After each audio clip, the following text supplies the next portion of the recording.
របៀបកសាងទំនុកចិត្តលើខ្លួនឯងសួរប្តីអ្នកគ្នាមានអារម្មណ៍ថាពេលខ្លះយើងសម្លឹងមើលទៅកញ្ចក់ណាហើយយើងលេងស្គាល់ខ្លួនឯងហើយមានអារម្មណ៍ថាខ្លួនឯងអន់ហើយធ្វើអីក៏មិនកើតមិនហ៊ានសម្រេចចិត្ត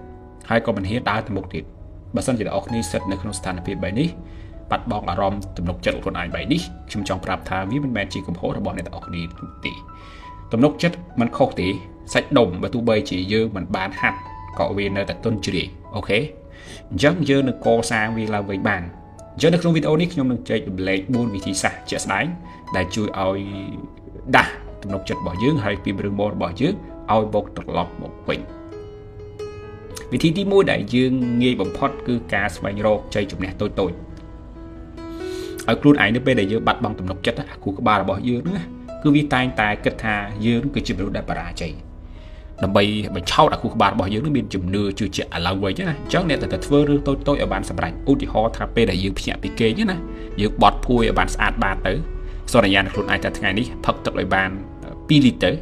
ហើយធ្វើវាឲ្យបានទៅនៅពេលដែលយើងសន្យានឹងតូចតាចទាំងហើយណាយើងនឹងធ្វើវាបានហើយគូក្បាលរបស់យើងក៏ចាប់ផ្ដើមផ្លាស់ប្ដូរការគិតភ្លាមខ្ញុំនិយាយនេះគឺខ្ញុំធ្វើបានទំនុកចិត្តគឺវាកើតចេញអំពីការសន្សំបន្តិចម្ដងនៅជីវិតទាំងអស់នេះទី2គឺឈប់ប្រៀបធៀបណាឈប់ប្រៀបធៀបវិធីសាស្ត្រទី2នេះគឺឈប់ប្រៀបធៀបកំហុសដ៏ធំបំផុតដែលអាចបំផ្លាញទំនុកចិត្តយុវជនយើងសប្តាហ៍ថ្ងៃនេះគឺការយកជីវិតខ្លួនឯងដែលលំបាកហ្នឹងរញ៉េរញ៉ៃហ្នឹងយកទៅប្រៀបធៀបជាមួយអារូបគេអារូបភាពរបស់គេដែលជាជោគជ័យណាគេសប្បាយនៅលើ social media ហ្នឹងតែចង់ចាំថាចេនៅលើ social media Facebook TikTok Instagram នេះគឺជាចំណុចល្អបំផុតហើយ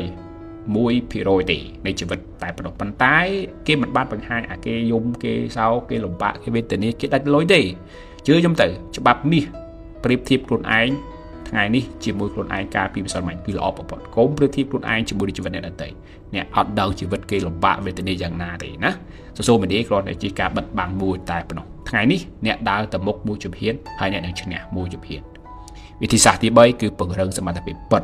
វិធីទី3នេះគឺពង្រឹងសមត្ថភាពបានហៅថាទំនុកចិត្តគឺយើងស្រែកហៅទៅទេដល់គ្មានចំណេះដឹងគេហៅថាមានម្នាក់ណាអញ្ចឹងបើសិនជាប៉ុន្តែទំនុកចិត្តពិតប្រាកដគឺកើតចេញអំពីការដែលយើងដឹងថាខ្លួនឯងចេះអ្វីច្បាស់បើសិនជាយើងអត់មានទំនុកចិត្តក្នុងការនិយាយស្ដីណាចូលទៅហាត់និយាយនៅមុខកញ្ចក់ជារៀងរាល់ថ្ងៃទៅបើសិនជាយើងអត់មានទំនុកចិត្តអារឿងស្អីគេអនាគតឬក៏ដាច់លុយកុំខ្វល់ព្រោះអនាគតឬដាច់លុយនរណាក៏ចេះដាច់ដែរអូខេចំណាយពេលវារៀនជំនាញអ្វីដែលអ្នកទាំងអស់គ្នាអាចគិតថារកលុយបានយីកាត់តវីដេអូរៀនភាសាឬក៏លូដូអីចឹងទៅពេលដែលយើងប្រកែអារឿងទាំងអស់តូចតាចដែលយើងនឹងមានទំនុកចិត្តដើរតាមស្ថានភាពរបស់យើងដោយស្វ័យប្រវត្តិមកវិធីសាស្ត្រទី4គឺរៀបចំកាយវិការហើយនឹងរូបរាង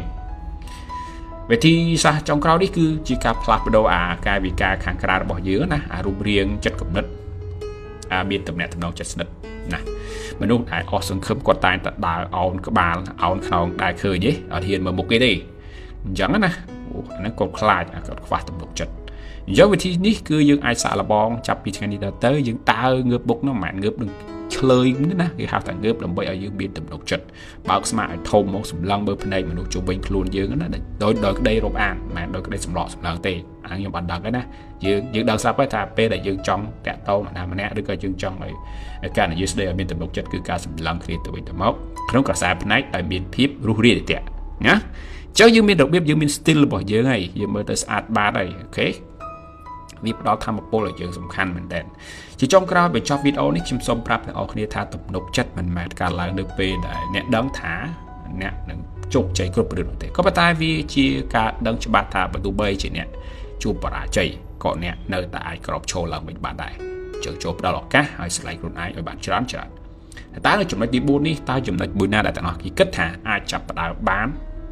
មុនគេនៅថ្ងៃនេះ comment ហើយប្រាប់ខ្ញុំខាងក្រោមបើសិនជាអ្នកនរគ្នាពេញចិត្តវីដេអូនេះកុំភ្លេចចុច like ហើយនិង subscribe channel របស់ខ្ញុំមួយផងហើយយើងនឹងជួបគ្នានៅវីដេអូក្រោយអរគុណបាយបាយជម្រាបលា